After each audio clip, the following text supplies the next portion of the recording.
What's going on, guys? Welcome back to the channel. Welcome back to another top 10 video where we'll be talking about the top 10 scariest characters from the Dynasty Warriors series. Now, in terms of scary, I mean more nefarious type of characters. Characters you kind of have to look over your shoulder. You don't really know what they're going to do. They have that edge to them. There's this energy that you never know what they're going to do in an evil kind of way. So I can only think about 11 characters that really have this kind of presence about them, this evil energy that they could use for their own benefits. They have this like looming evil scariness about them, if that makes sense. Hopefully it makes sense. Once you see the list, you guys will probably understand what I'm talking about. We're gonna start off with an honorable mention like we always do. It's tough to find one, but I think one of the characters that have it is Zhang Hui. Now, he doesn't have as much as anybody on the top 10, but he does have instances of it, especially towards the end of his career or lifespan when he gets Jiang Wei and tries to revolt back. And within the games, he has pieces of that as well, but because they make him a little bit more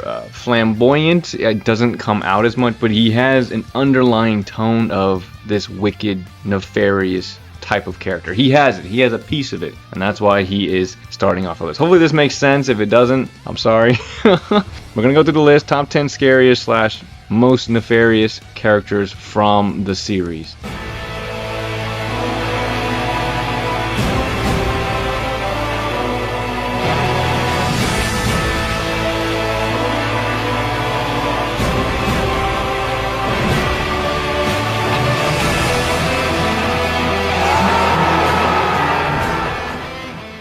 Alright, starting off with number 10, we have Jia Shu. So Jia Shu 100% has it in him, but it's not as much as obviously the other characters on the list, or else he would be higher. Because Jia Shu doesn't seem like the character, or at least it seems like go away for him. He still has it, but like the way the games kind of portray him, it seems that it goes away as he starts to become more a part of like the kingdom and like making friends and all that. He seems to go away for him, but he seems to, in the beginning, he definitely has it. If he's talking to an enemy, he definitely has it. It's like that underlying edge of you don't know what Jia Shu is going to do. You don't know what he's kind of like capable of. It's like this dark energy that he has that makes him kind of who he is. I think he's a great choice to start off our list here. He definitely has that in the beginning of his like story and playthrough, but towards the end of it, as he starts to get closer to like Guojia and Shun-Yu and Xiao Yuan, whoever it may be, it seems to dissipate a little bit, and he seems to become a genuine character or genuine retainer for the Wei Kingdom.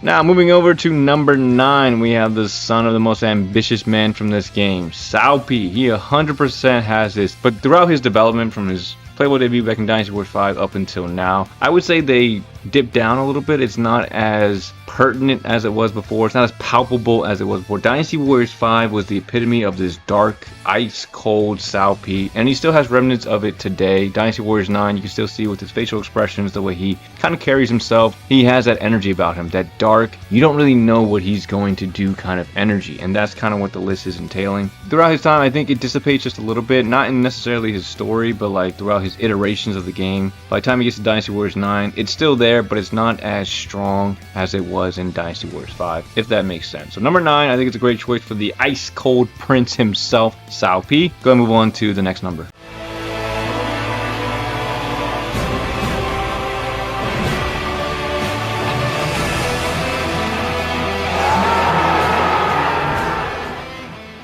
Alright, next up coming in at number 8, we have Wang Yi. Wang Yi 100% has this dark energy. She has it.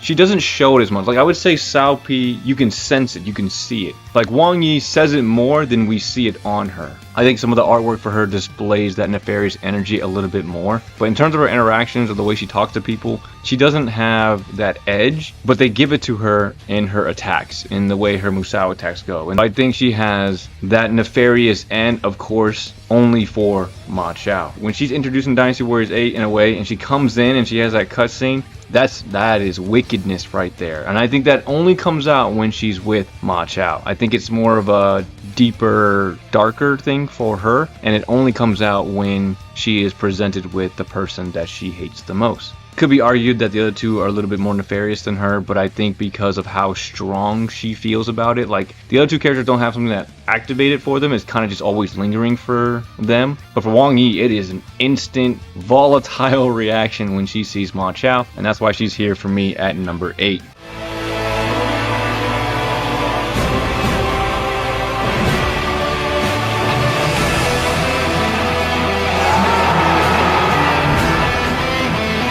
Alright, next up coming in at number 7, we have Sima Shi. Now, for me personally, Sima Shi takes pages from Cao Pi. They're very similar characters. And for me, Sima Shi is the more enhanced version of that. I like his interactions with certain characters and how in control he is. Like, for example, the one I think about is with him and Zhuge Dan, how Zhuge Dan was like obsessed about his name. And the way he kind of approaches it, his hands are behind him. He's got that aura about him, slow, methodical type of energy, and it really plays well into a type of character that has that nefarious energy. So for me personally, Sima Shi and the way he's kind of built in the game, he has this deadly dark aura about him. Dynasty Warriors 9, I think they took a little bit back from him, but it's still there. Dynasty Warriors 7 and 8, I think they do a great job with showing how nefarious this character can really get. He's got this other side of him that is really palpable in the character. And that's pretty much it. I mean, for me, he's just a more enhanced version of Cao Pi, and that's why he's here for me at number 7.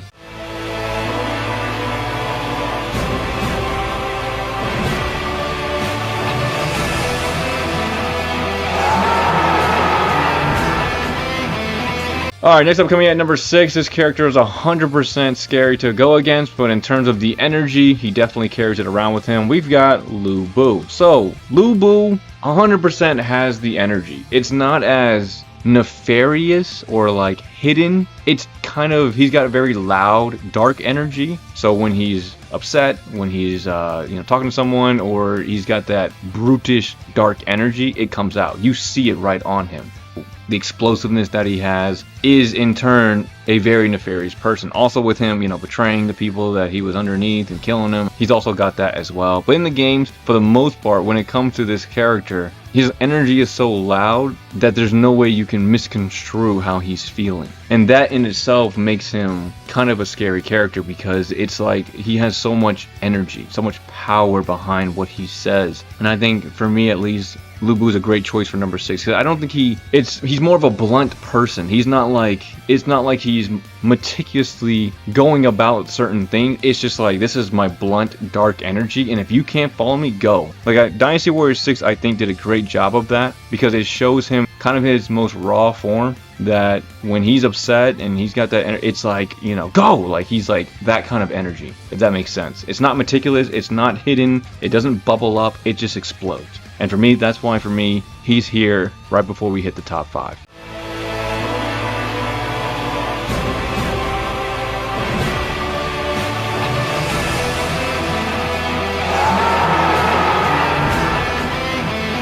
Alright, next up, coming in at number 5, we have the character synonymous with evil, and that is Dong Zhuo. So this character, obviously being a villain, being like the main villain for the series, he's got to be here on the list. A lot of things that he does is his own gain, his own pleasure, his own selfish desires, and you have to be nefarious in that way in order to get that. He is 100% self-pleasing. He does not care about any other people. It's about whatever it takes to acquire the dreams that he needs, at least in the games, right? In history, I'm sure he was somewhat similar to that as well. Just a tyrant that got whatever he wanted whenever he wanted it, and if he didn't, he would make sure that that was taken care of. But within the games, for the most part, the energy for Dong Zhuo, I think it's a balanced version of like Lu Bu's and like Sima Shi's. Like, it's a balanced version of explosive and meticulous, hidden kind of energy, because he's not super explosive. He's got his laugh or his outbursts. He doesn't have the presence that Lu Bu has, but he definitely has the nefarious kind of character that I think puts him up here on the list at number 5, if that makes any sense. I don't know if this list is making any sense, but we're here anyway.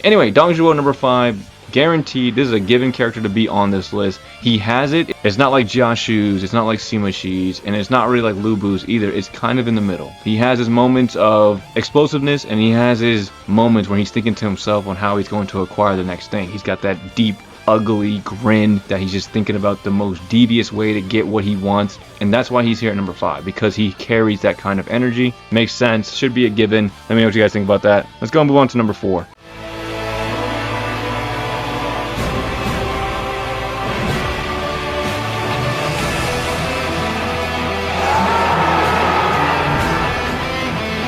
Now, coming at number 4, one of the most palpable characters when it comes to this kind of energy, we have Zhang Chunhua. Now, similar to Salpy, I believe they take her away, like they kind of nerf this ability, this energy. In Dynasty Warriors 9, I think the voice acting didn't do her quite as well. And also the kind of way she looked. She went from, like, the look that she has in Dynasty Warriors 8 is so meticulous, so much dark energy. But in Dynasty Warriors 9, it kind of feels flat, like there's no energy kind of for her, and she's just kind of there. And you know, the reactions that he like gives to her sometimes is kind of unwarranted. But in Dynasty Warriors 8, like the reason she's here is because of Dynasty Warriors 8. She earns this position. One of the most, I dare to say, creepy kind of energy. Just so palpable, so intimidating, so you don't know what she's gonna do. You don't want to mess with her. You don't want to get on the wrong side of her. And for me, that's why she's earning a spot here in the top 5, because when she was introduced, the voice, the smoothness of this character was unmatched. She is by far the most scary female character out of the cast. You know, she has that energy of like, you really don't know what she's going to do or what she's capable of, and you don't want to find out. Like, you don't want to know, you don't want to stick around to figure out what she's going to do to you. And for me, that's why she's a great choice here at number 4. You guys know, you guys have seen her very well done in Dynasty Warriors 8, and she's a great choice before we hit the top 3.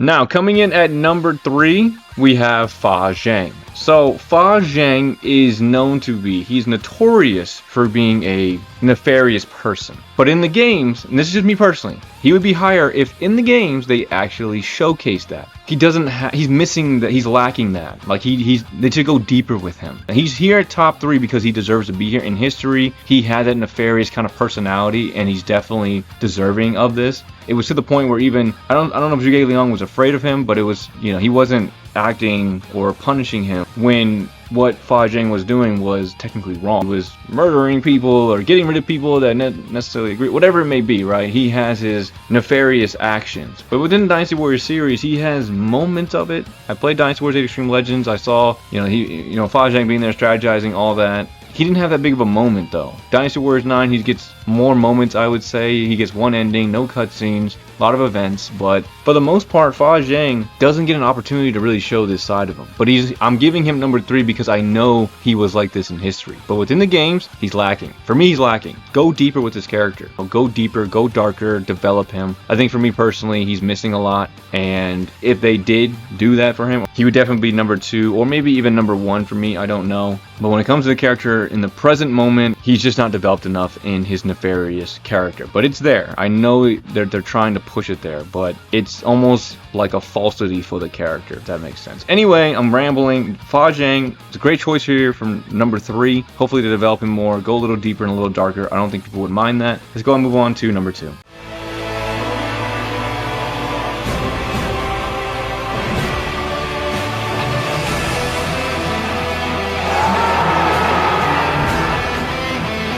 Alright, coming in at number 2, shouldn't be too much of a surprise. Hopefully you guys thought about it once the title popped up. We have Jia Shang. Now, this guy, he should be synonymous with the word nefarious, because everything he does, he is the dark version of the Jin Kingdom. He will do whatever it takes in order to achieve the goals necessary for their kingdom, for Sima Zhao, for whoever. He doesn't care about the means, he doesn't care about what happens. He's, glad to do the dirty work. That's who Jia Shang embodies the word nefarious so well. And the only reason that he's not at number 1 is because I think number 1 is the master of this. Like, if Jia Shang was an apprentice of anybody, it would be the number 1 character. So Jia Shang coming in at number 2 for me, a very strong, solid choice. It can't really be argued about it at all. Definitely a very scary character. Similar to Zhang Chunhua, they have very similar energies. But I think Jia Shang actually takes it to the next level because they actually give him so many cutscenes executing people. Even when he approaches and doesn't say nothing, Sima Zhao's like, whoa, hold up. Because you can just feel that energy of what Jia Shang is trying to do. That creepy smile that he always has on,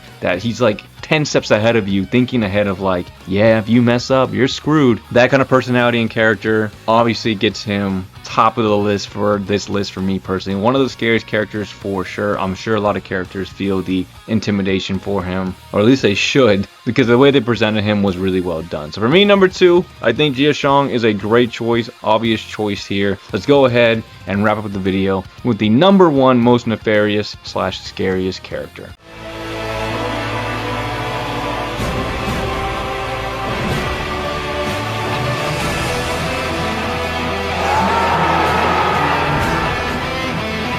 Alright, coming in at number 1, the man that holds the title for the most nefarious character on this list is going to be Sima Yi. Honestly, Sima Yi, you can't get more nefarious than this character. He puts Dong Zhuo to shame. He puts Jia Shang to shame, because this guy honestly takes nefarious again to the next level. If there was a master that these people went and learned how to be a little bit more meticulous in how they plan things, it would be Sima Yi. Even Jia Shu could identify it, but not identify it at the same time. Similar to Cao Pi and some of the other characters, Sima Yi's nefarious ways kind of gets nerfed in the later iteration. I would say Dynasty Warriors 9 is probably the strongest case of him losing that. He still has really big pieces of it. You know, they give him the head turn thing, they give him some really interesting interactions. But for the most part, I don't think it can really be argued that Sima Yi definitely deserves to be at the top of this list. Everything he's done, from his hypotheticals to how he goes about teaching his children how to